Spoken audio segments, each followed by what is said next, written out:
that when Punjab was not Punjab, when Bengal was not Bengal, when Maharashtra was not Maharashtra, when Karnataka was not Karnataka, when Andhra was not Andhra, when Kerala was not Kerala, Kashmir was Kashmir.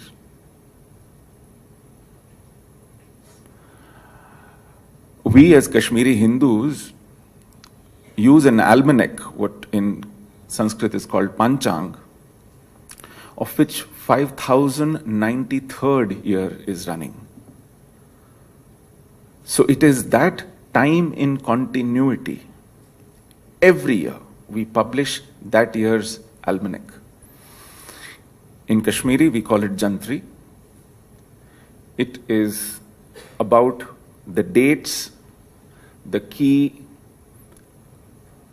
festivals, the key observations, the key rituals that we all need to go through, the specific time and day of that. And it is part of our elaborate timekeeping, what in Sanskrit is called Kala Ganana, which a whole host of communities across the country do in their respective geographies, following their own respective Panchang.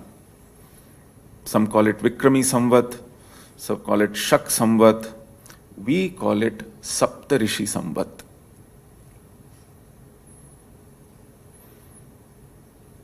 That old is the tradition, going just by the number that this Jantri, this year's Jantri carries. Scratch a little, and I'm told there is actually a Puran about us. It's called Nilmat Puran. This Nilmat Puran starts with a conversation.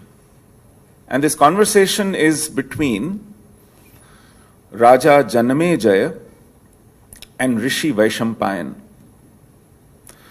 To tell you who Raja Janamejaya was, he was the great grandson of Arjuna.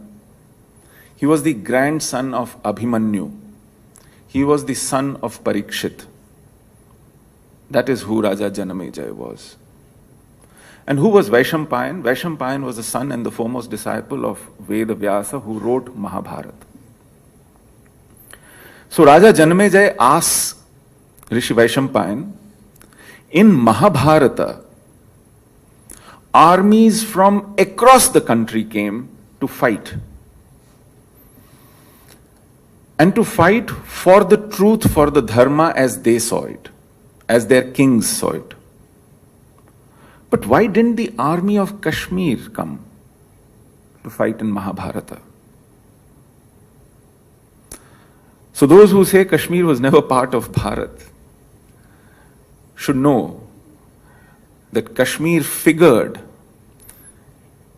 in the context of Mahabharata also, where the armies were expected, but both Pandavas and Kauravas decided not to call the army. And what was the reason? So Rishi Vaishampayan says the reason was that the king of Kashmir was a juvenile, was not adult. And our morality of war dictates that juveniles do not take part in war because they don't know better. They don't have the judgment to choose the right side to pick for the battle.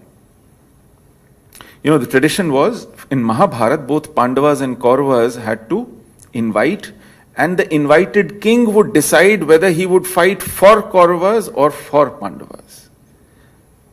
Those who believe in democratic spirit and freedom to choose can appreciate this fact, and would also know that then, 5 millennia ago, the kind of morality in even war prevailed in that society, in that value system. So the next question obviously was that how was this king juvenile? What happened? And he says, and there is an interesting story, he says when Krishna slayed Kansa, Jarasandh, who was then one of the relatives of Kansa, also of Krishna, because Krishna and Kansa were related, he didn't approve of this slaying, and he invited the king of Kashmir, Gonanda, to avenge the killing of Kansa. So Gonanda came, and when he challenged Krishna to a duel, Balarama came in between and he said, well, you have to defeat me before you get to my brother. And in that duel, Balarama slayed Gonanda, the king of Kashmir. Gonanda didn't have a son, so his brother Damodara ascended the throne. Years later, when Krishna was going to Gandhar for a Swayamvar to marry Satyabhama, Gandhar, Kashmir was considered one Janapada at that time. And he had to go through that territory. Damodara remembered that my brother was slayed by his brother, and I have an opportunity to challenge Krishna and avenge the killing of my brother.